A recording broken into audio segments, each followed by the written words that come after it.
नमस्कार। आज हम पढ़ेंगे उत्तर वैदिक काल के बारे में। उत्तर वैदिक युग में राजनीतिक और प्रशासनिक परिवर्तन क्या हुए। ऋग्वैदिक काल आर्यों की सभ्यता का रचनात्मक काल था, परंतु उत्तर वैदिक काल परिवर्तनशील काल था। इस युग के अंतर्गत आर्यों की मूल सभ्यता के स्वरूप में महत्वपूर्ण परिवर्तन आया। इस काल की जानकारी प्राप्त करने के लिए हमें वैदिक संहिताएं जैसे सामवेद, यजुर्वेद और अथर्ववेद तथा ब्राह्मण ग्रंथ और उपनिषद हैं। पुरातात्विक स्रोत में चित्रित धूसर मृदभांड, जैसा कि आप पिक्चर में देख रहे हैं, पेंटेड ग्रेवेयर PGW तथा लोहे का प्रयोग इस समय देखने को मिलता है। इन प्रमाणों से एक स्थायी ग्रामीण जीवन की झलक हमें मिलती है देखने को। इस काल की मुख्य विशेषता थी क्षेत्रीय राज्यों के उदय की प्रवृत्ति, कबालीय तत्वों का कमजोर होना, वर्ण व्यवस्था की जटिलता बढ़ना और कृषि प्रधान अर्थव्यवस्था का उदय और धार्मिक कर्मकांड की प्रधानता।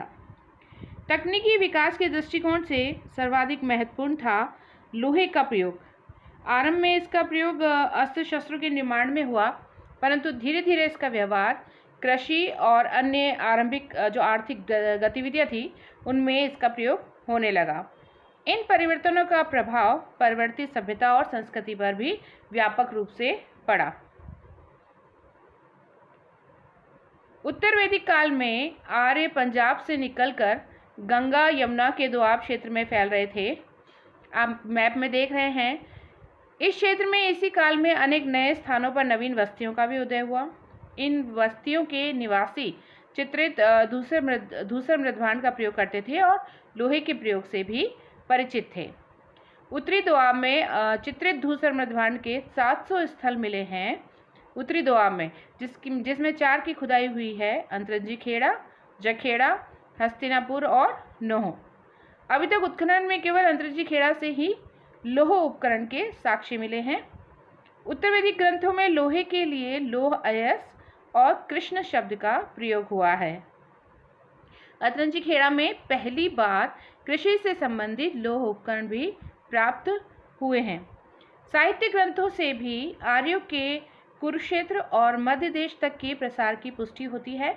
उत्तर के वैदिक काल तक आते आते अनु, ध्रुय, तुवर्स, कृवि, पुरु तथा भरत आदि जनों का लोप हो गया तथा उनके स्थान पर विशाल राज्यों की स्थापना हुई। इनमें कुरु और पांचाल, जैसा कि आप मैप में देख रहे हैं, कुरु और पांचाल सबसे अधिक प्रसिद्ध थे।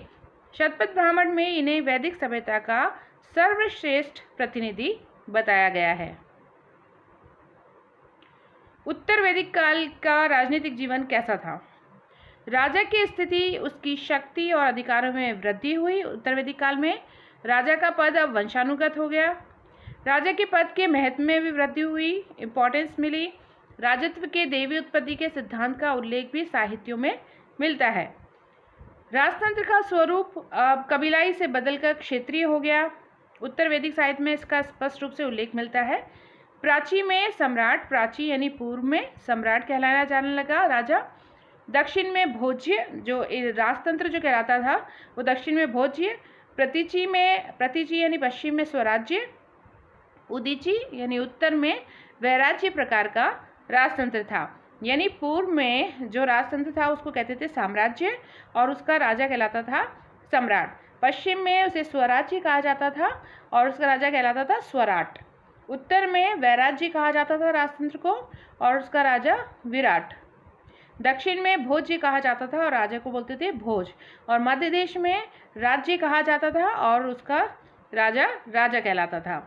राजाधिराज, सम्राट, विराट और एकराट जैसी सार्वभौम उपाधियां धारण करने लगे राजा, जो साम्राज्यवादी प्रगति का आभास देते हैं।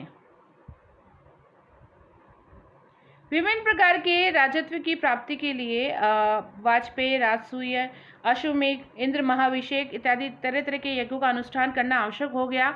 गौपद ब्राह्मण के अनुसार राजा को राजसूय, सम्राट को वाजपेय और स्वराट को अश्वमेध और विराट को पुरुषमेध और सर्वराट को सर्वमेध यज्ञ करना चाहिए। आपस्तम्भ स्रोत सूत्र के अनुसार अश्वमेध यज्ञ केवल सार्वभौम राजा ही कर सकता है। इनके कारण राजा में देवत्व का भी अंश आने लगा और उसकी शक्ति और प्रतिष्ठा में भी वृद्धि हुई। क्षेत्रीय तत्वों के बढ़ते प्रभाव ने प्रशासन के कबीलाई तत्वों को महत्वहीन बना दिया। पहले जो कबीलाई संस्थाएं थीं, सभा, समिति और विधत, प्रशासन का मुख्य अंग थी, लेकिन अब उनका महत्व थोड़ा सा कम हो गया।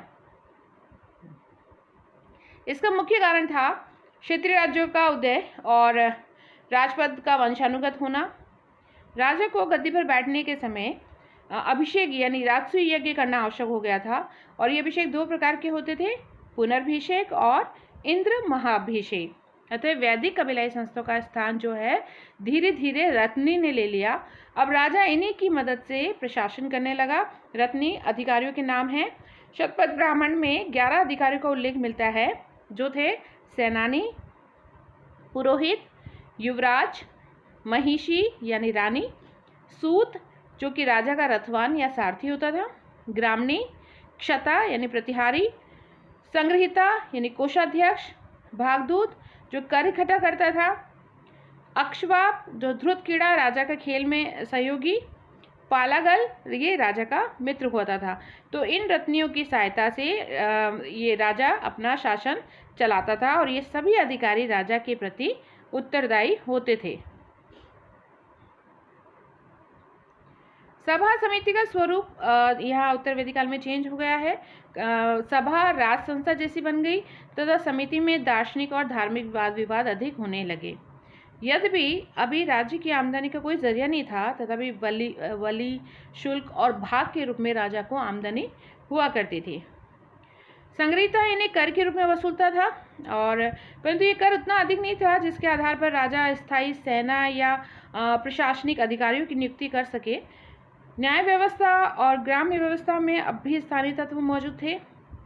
यद्यपि जो सिद्धांत राजा जो था वो समग्र प्रशासन का प्रधान था, इन महत्वपूर्ण प्रशासनिक परिवर्तनों के बावजूद भी अभी तक प्रशासनिक व्यवस्था जो थी वो सुदृढ़ नहीं हो सकी थी, और यद्यपि इसमें विकास के तत्व अभी भी मौजूद थे।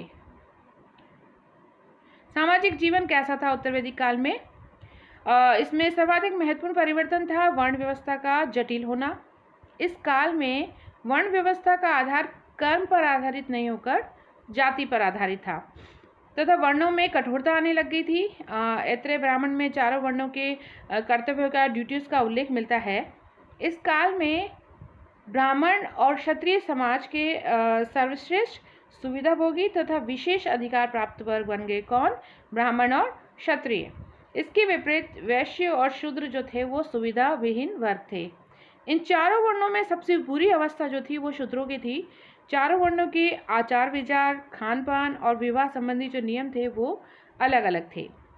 इस काल में यज्ञ का अत्यधिक अनुष्ठान बढ़ गया था, जिससे ब्राह्मणों की शक्ति में बहुत वृद्धि हुई। उत्तर वैदिक काल में केवल वैश्य ही जो थे वो कर चुकाते थे, और ब्राह्मण और क्षत्रिय जो थे वो दोनों, जो वैश्य से जो कर वसूला जाता था उसी राजस्व पर वो लोग निर्भर थे। ब्राह्मण, क्षत्रिय, वैश्य इन तीनों को द्विज कहा जाता था। यह उपनयन संस्कार के भी अधिकारी थे। चौथा वर्ग जो था शूद्र, वो उपनयन संस्कार का अधिकारी नहीं था। ब्राह्मण और क्षत्रिय में सर्वश्रेष्ठता और अधिक धन प्राप्त करने के लिए लगातार संघर्ष होते रहते थे। वैश्य को समाज में तीसरा स्थान प्रदान किया गया, और यह वर्ग उत्पादन से संबंधित है। इस वर्ग को सैनिक सेवाएं भी देनी पड़ती थी। सबसे नीचे शूद्रों को रखा गया। उनकी अवस्था बहुत दयनीय थी, और उच्च वर्ण की सेवा करना ही उनका मुख्य कर्तव्य था। उन पर अनेक तरीके के प्रतिबंध भी लाद दिए गए थे। राजा अपनी इच्छा के अनुसार उन्हें दंडित भी कर सकता था, और शूद्र जो थे वो धार्मिक कर्मकांड में भी भाग नहीं ले सकते थे।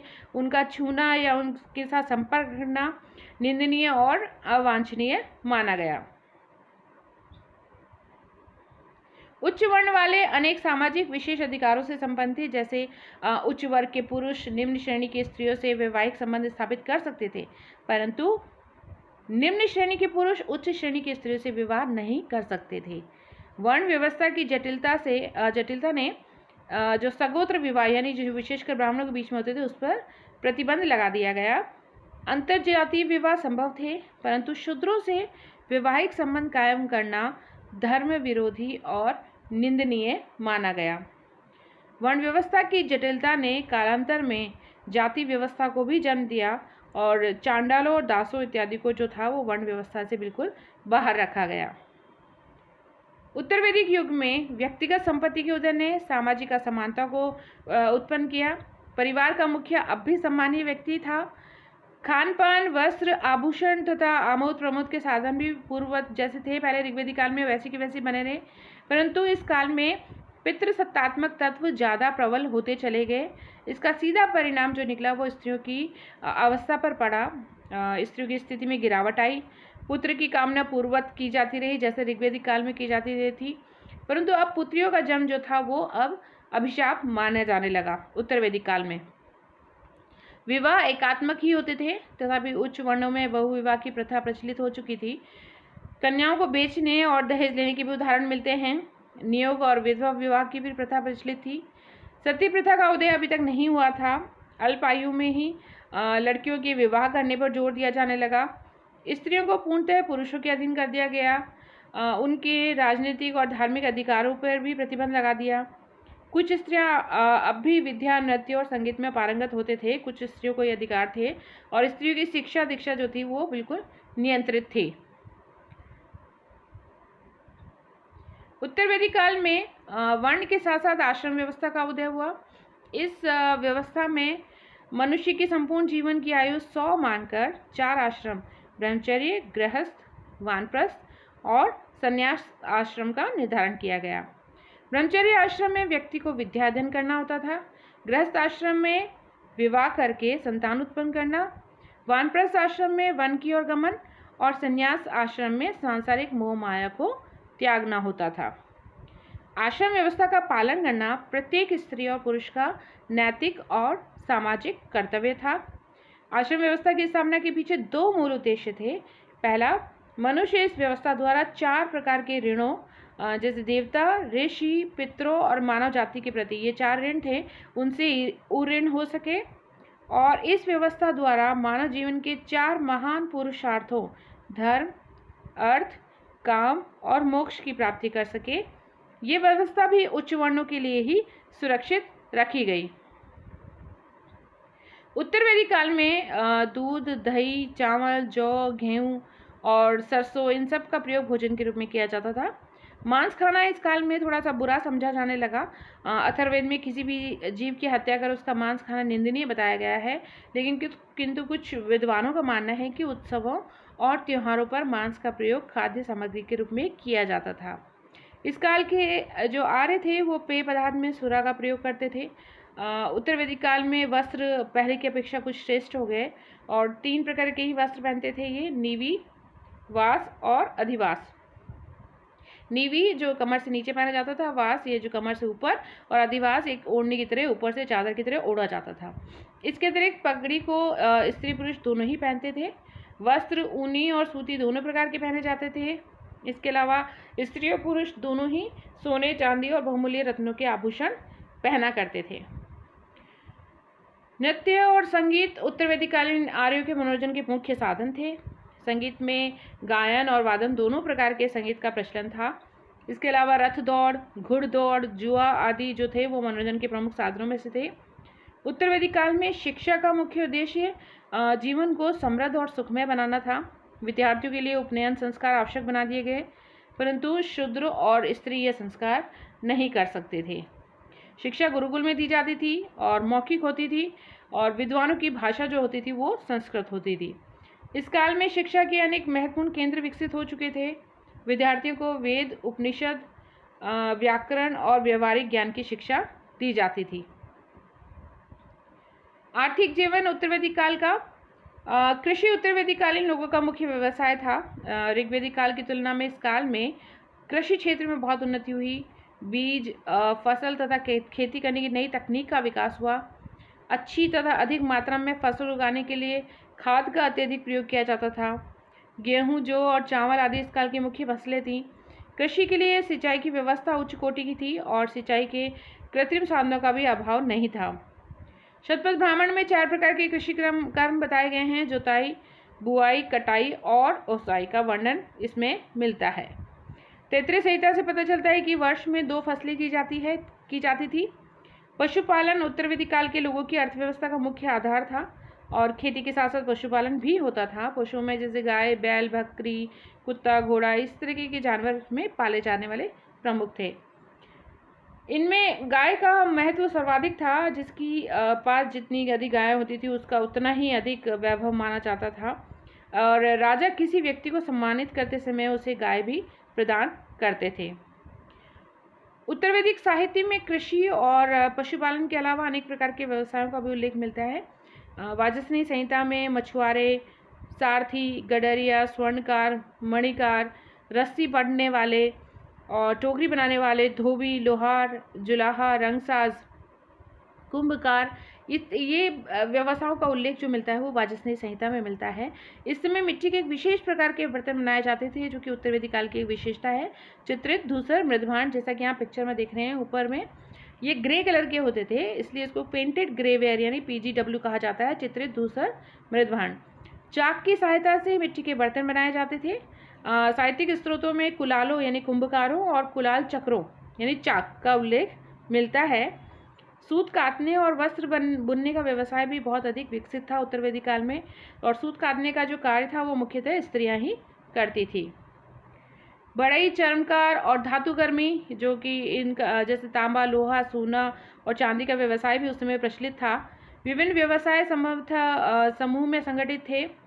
इन संगठनों और उनके प्रधान के लिए गण और गणपति और श्रेष्ठी जैसे शब्दों का प्रयोग किया गया है। ये कॉम्पिटिशन एग्जाम्स में पूछा गया है कई बार। उत्तर वैदिक काल में आंतरिक और विदेशी दोनों प्रकार का व्यवसाय प्रगति पर था। आंतरिक व्यापार हेतु यातायात के साधनों का विकास हुआ था और विदेशी व्यापार संभवतः समुद्री मार्ग द्वारा किया जाता था। साधारणतः व्यापार विनिमय प्रणाली के द्वारा ही होता था तथा गाय विनिमय का एक माध्यम भी हुआ करती थी, किंतु साथ ही मुद्रा का प्रचलन भी इस समय बढ़ने लगा था। निष्क, कृष्णल, शतमान और पात जैसे मुद्राओं के प्रयोग का वर्णन उत्तर वैदिक काल में मिलता है। तोल के लिए विभिन्न प्रकार के बाटों का प्रयोग किया जाने लगा था। इस काल में व्यापारिक संघ यानी श्रेष्ठीन का भी गठन शुरू हो गया था और ऋण देने का व्यापार भी इस उत्तर वैदिक काल में प्रचलित था। धार्मिक जीवन उत्तर वैदिक काल में कैसा था? आर्यों के धार्मिक जीवन और आस्थाओं में महान परिवर्तन दिखता है उत्तर वैदिक काल में। इस समय का धार्मिक जीवन जो था वो आडंबरपूर्ण और रूढ़िवादी और कर्मकांडी प्रधान बन गया था। धार्मिक जीवन पर पुरोहितों का वर्चस्व स्थापित हो गया।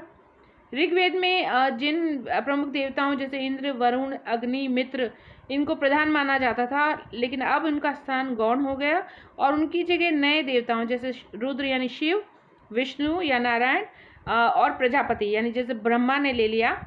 देवताओं की संख्या में भी इस समय वृद्धि हुई। पितृसत्तात्मक तत्वों के सबल होने से उषा और अदिति जैसी देवियों का महत्व थोड़ा कम हो गया। उनकी जगह विभिन्न यक्षिणियों और अप्सराओं का उदय हो गया।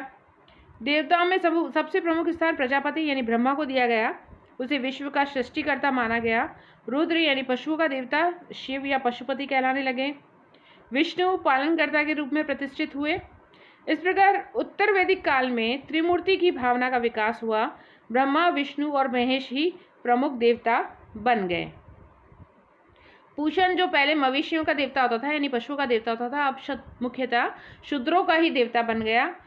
मूर्ति पूजा के निश्चित प्रमाण इस समय नहीं मिलते हैं और धार्मिक क्षेत्र में जो सबसे महत्वपूर्ण परिवर्तन आया हुआ था पुरोहितों का प्रभाव और कर्मकांड की जटिलता में वृद्धि हुई।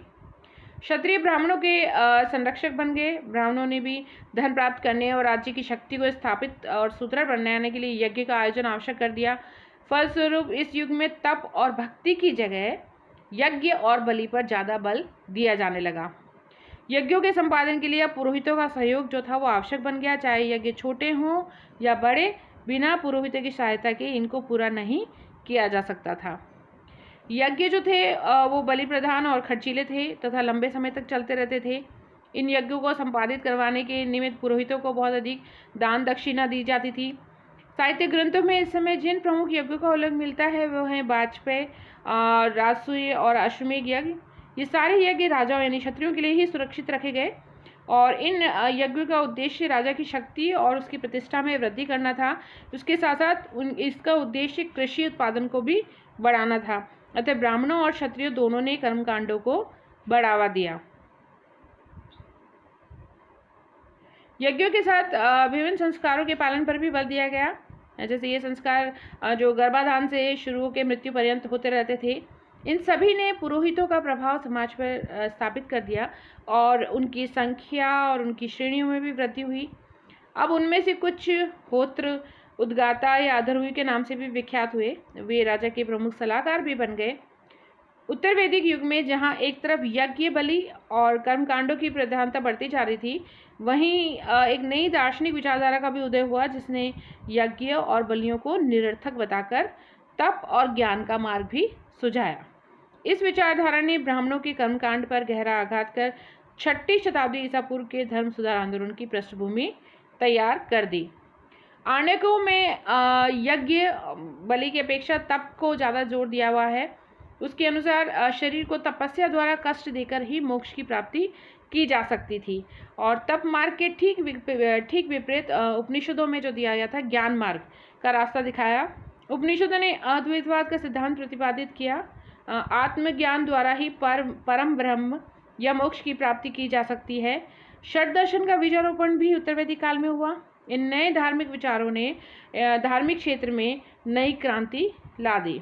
तो इस प्रकार हम देखते हैं कि आर्यों की जो प्रारंभिक सभ्यता में जिन मूल तत्वों की स्थापना हुई थी, उत्तर वैदिक काल में उनमें परिवर्तन, संवर्धन और संशोधन भी हुए, और ये नए तत्व प्राचीन सभ्यता और संस्कृति के आधारभूत तत्व बन गए। तो आज के लिए इतना ही। Thank you.